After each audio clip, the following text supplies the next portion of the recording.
ทนเหงาบ่มีเจ้านั่งอยู่มองเก่าเพียงหน้าน้อยบอนที่เราเคยนั่งกอดกัน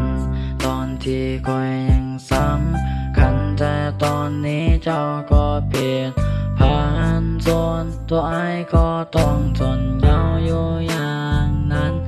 เจ้านั้นไปกับเขาส่วนตัวไอ้ก็ต้องทนเหงา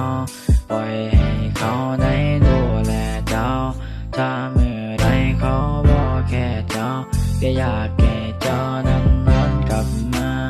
หักกับไอ้คนนี้จะบ่เฮ็ดให้เจ้าต้องเสียใจกลับมาได้เด้อไอ้ยังคอยถ้าเจ้าอยู่เก่า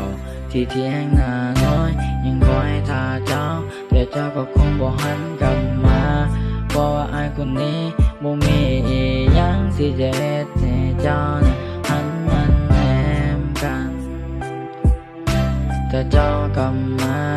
ไอ้จะขอสัญญาว่าจะมีแต่เจ้าคนเดียวจะดูแลเจ้าจะบ่ให้ที่เจ้าต้องเสียใจจะบ่ให้ที่เจ้าต้องเสียใจเพราะว่าไอ้คนนี้มันบ่มีไผถ้าเจ้ากลับมาไอ้ก็พร้อมสิแปรใจแต่เจ้าก็คงบ่หันกลับมาส่วนตัวไอ้คนนี้ก็ต้องได้นอนกินน้ำตา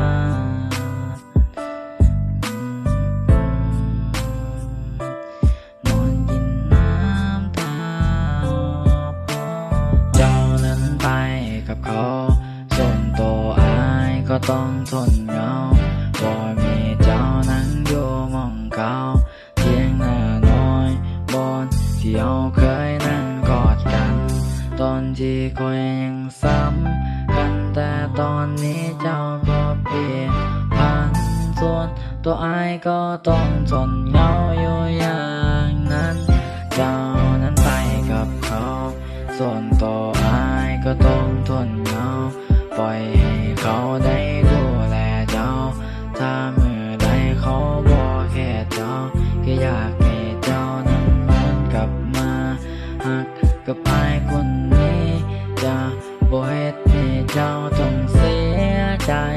กลับ